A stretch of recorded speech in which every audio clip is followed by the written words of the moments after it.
नमस्कार। तो कल हमने पीएच वैल्यू के बारे में पढ़ा था, पीएच क्या होता है।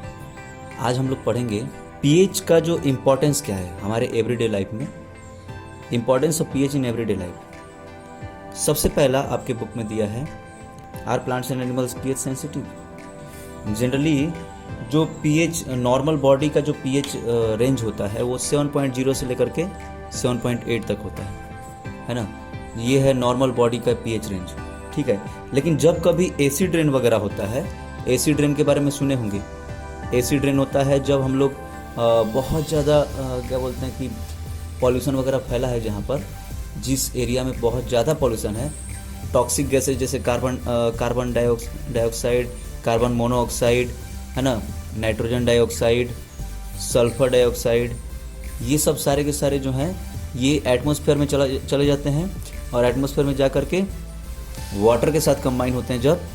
जब ये सारे के सारे गैसेस जब मतलब वाटर के साथ कंबाइन होते हैं तो ये जो है एसिड बनाते हैं, क्योंकि ये सारे के सारे नॉन मेटलिक ऑक्साइड हैं।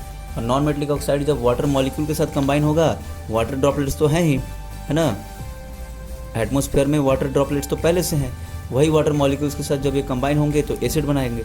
और एसिड, वो जो एसिड बनेगा और जब रेनफॉल होगा उस एसिड का ही रेनफॉल होता है। और एसिड का जब रेनफॉल होगा तो उसको बोलेंगे एसिड रेन, है ना। वो जो एसिड है वो जब रेनफॉल जब होता है उसके साथ साथ वो एसिड वो भी ज़मीन पर आ जाता है, ठीक है। तो इसको हम लोग बोलते हैं एसिड रेन। और ये जब एसिड रेन जब मतलब कि होता है उस समय ये सारा का सारा पानी जो है कहाँ जाता है, रिवर्स में जाता है, ठीक है। रिवर्स में जाता है, नदी नालों में जाता है सारा का सारा। तो उसमें जो एक्वेटिक प्लांट्स और एनिमल्स जो होते हैं, एक्वेटिक प्लांट्स या फिर एनिमल्स, वो सरवाइव नहीं कर पाते, क्योंकि उनका बॉडी का नॉर्मल पीएच जो है वो 7.0 से लेकर के 7.8 तक है। सभी बॉडी का, जितने भी ऑर्गेनिज्म है उन सभी का बॉडी का जो नॉर्मल पीएच वैल्यू है वो 7.0 से लेकर के 7.8 तक है। लेकिन जब एसिड रेन वगैरह जब होता है तो उन लोग जो है उस एसिड रेन के कारण उनका बॉडी सस्टेन नहीं कर पाता है उसमें, है ना, ठीक है। तो इसलिए उनका सर्वाइवल बहुत डिफिकल्ट हो जाता है। ये पहला। सेकंड है pH of soil in your backyard. PH of soil in your backyard, आप अपना खेती होती करते हैं, चाहे कुछ भी करते हैं, तो खेती होती करते हैं, अगर आप जैसे घर के पीछे अगर खेती कर रहे हैं, उस सॉइल का अगर पीएच वैल्यू अगर अच्छा नहीं है, मतलब पीएच वैल्यू ऐसा नहीं है, सूटेबल नहीं है, तो वहाँ पर मतलब कि प्लांट्स ग्रो नहीं कर पाएंगे। चाहे खेतों में भी जो है आप देखे होंगे कि खेत में जो है हम लोग क्या करते हैं, कभी मैन्योर ऐड करते हैं। मैन्योर ऐड क्यों करते हैं? क्योंकि वहाँ जो खेतों का जो सॉइल है वो बहुत बेसिक हो गया है। बेसिक होने के कारण जो है वहाँ पर हम लोग को मैन्योर ऐड करना पड़ता है ना, उसमें कुछ न्यूट्रिएंट ऐड करना पड़ता है। तो उस बहुत ज़्यादा मैन्योर ऐड करने से भी जो है क्या होता है, पानी के साथ वो मैन्योर मिल करके एसिडिक कर देता है। जब सॉल्ट को एसिडिक कर देता है तो उसके लिए हम लोग फिर वहाँ पर क्या करते हैं, उसमें जो है चूना मिलाते हैं, जिसको हम लोग बोलते हैं कैल्शियम ऑक्साइड या फिर कैल्शियम कार्बोनेट, ऐसा कुछ मिलाते हैं। जो कि चूना जब मिलाएंगे, सॉइल जब एसिडिक हो जाएगा तो उसमें हम लोग कैल्शियम ऑक्साइड मिलाते हैं, जिससे कि वो फिर से न्यूट्रलाइज हो जाएगा, है ना। और सॉइल जब बेसिक हो जाएगा उसमें हम लोग को मिलाना पड़ता है, मैन्योर ऐड करना पड़ता है, मैन्योर खाद, ठीक है। तो उससे क्या होगा, न्यूट्रलाइज हो जाएगा। अगर न्यूट्रल रहेगा, मतलब सॉइल जो है न्यूट्रल रहेगा, तभी अच्छे से प्लांट्स ग्रो कर पाएंगे, नहीं तो फिर प्लांट्स के ग्रोथ में बड़ा कठिनाई होता है, मुश्किल होता है, ठीक है। तो इसलिए ये भी बहुत ज़रूरी है। और उसका हम लोग पीएच वैल्यू चेक करते हैं। पीएच वैल्यू चेक करके फिर उसके बाद हम लोग उसमें जो भी मिलाना मिलाते हैं। एसिडिक है तो कैल्शियम ऑक्साइड मिला देंगे तो न्यूट्रल हो जाएगा, और बेसिक है तो मैन्योर मिला देंगे। तो थर्ड नंबर का है pH in our digestive system. हमारा डाइजेस्टिव सिस्टम का पीएच, अब आप जानते हैं हमारा जो स्टमक है, उस स्टमक में HCl gas, HCl acid produce होता है। वो क्यों करता है?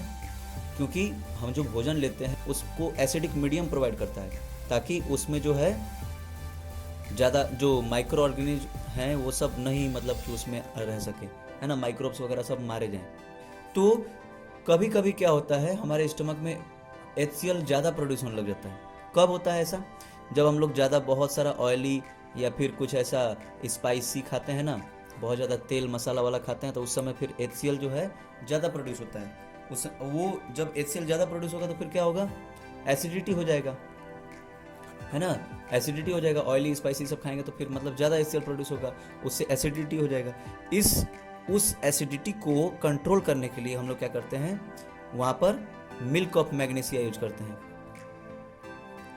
मिल्क ऑफ मैग्नीशिया या फिर मतलब ऐसे ही मैग्नीशियम हाइड्रोक्साइड जिसको हम लोग बोलते हैं, मैग्नीशियम हाइड्रोक्साइड, ये है ना, ये मैग्नीशियम हाइड्रोक्साइड यूज करते हैं, या फिर कोई एंटा एसिड यूज करते हैं, एंटा एसिड कोई सा यूज करते हैं, ठीक है। ये मिल्क ऑफ मैग्नीशिया भी एक एंटा एसिड ही है ना, जो क्या करता है फिर हमारे एसिडिटी को कंट्रोल कर लेता है। फिर एंटा एसिड उसके ऊपर एक्शन करके उसको फिर न्यूट्रलाइज कर देगा।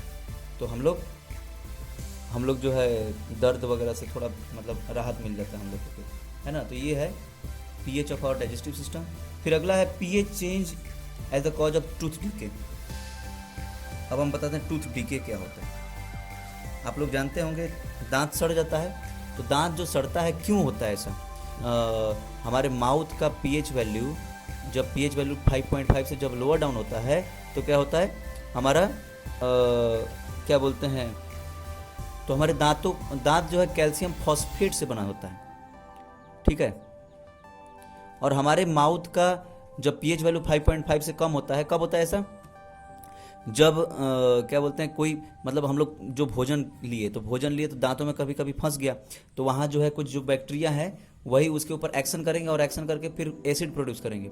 उसके कारण हमारे माउथ का pH वैल्यू 5.5 से कम हो जाता है तो फिर सलाइवा भी एसिडिक हो जाएगा। सलाइवा एसिडिक हो जाएगा तो उसके अंदर वो जो एसिड है वो इसके ऊपर, मतलब ये जो टूथ का इनेमल है, ये वाटर मतलब कैल्शियम फॉस्फेट ये पानी में डिजॉल्व नहीं होता है,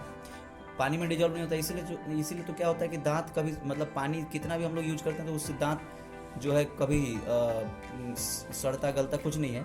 लेकिन जो है जब अगर एसिड का मात्रा ज़्यादा हो जाएगा माउथ में, तो ये जो टूथ है धीरे धीरे डिग्रेड होने लग जाएगा, ये डिग्रेड होने लग जाएंगे, और डिग्रेड होकर के फिर धीरे धीरे फिर वही डिके हो जाएगा। तो उसके लिए हमको सबसे बेस्ट तरीका है अच्छे से गर्म पानी से हम लोग मतलब मुंह में लेकर के उसको कुल्ला उल्ला करें, है ना, ठीक है।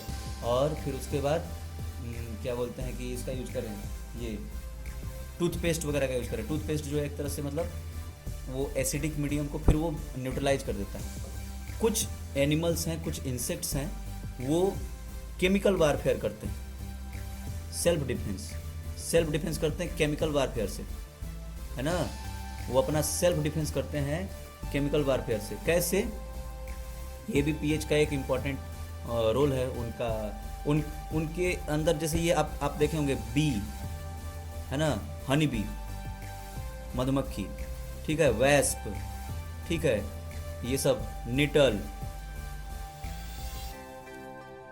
ठीक है। तो ये सब इन सब जो मतलब इन सब का जो डंक होता है ना, स्टिंग, उसमें एसिड पाया जाता है, ठीक है, फॉर्मिक एसिड बोलते हैं उसको, ठीक। वो जो फॉर्मिक एसिड होता है वो मतलब क्या करते हैं, जब किसी को डंक मारते हैं तो उसमें फॉर्मिक एसिड रिलीज कर देते हैं, जिस कारण से हमको बहुत मतलब जिसको फॉर्मिक एसिड को हम लोग मिथेनोइक एसिड बोलते हैं, इस कारण से बहुत ज़्यादा तकलीफ होता है, पेन होता है। तो इसके लिए फिर हम लोग क्या करते हैं, वहाँ पर बेकिंग सोडा वगैरह का हम लोग यूज करते हैं, ताकि मतलब उसको अगर रब कर देंगे, बेकिंग सोडा का रब कर देने से क्या होता है, फिर न्यूट्रलाइज कर देता है उसका जो एसिड के कारण जो हम लोग का जो पेन होता है ना, बहुत ज़्यादा एकदम सेंसेशन होने लग जाता है, बर्निंग पेन होने लग जाता है। तो उसको ये बेकिंग सोडा क्या करता है, उसको न्यूट्रलाइज कर देता है। यही है निटल का जो पौधा होता है, उसके जो लीव्स होते हैं, निटल के जो लीव्स हैं, वो भी मतलब ये सब अपना सेल्फ डिफेंस के लिए क्या करते हैं, एसिड रिलीज करते हैं, है ना, ठीक है। यही है। तो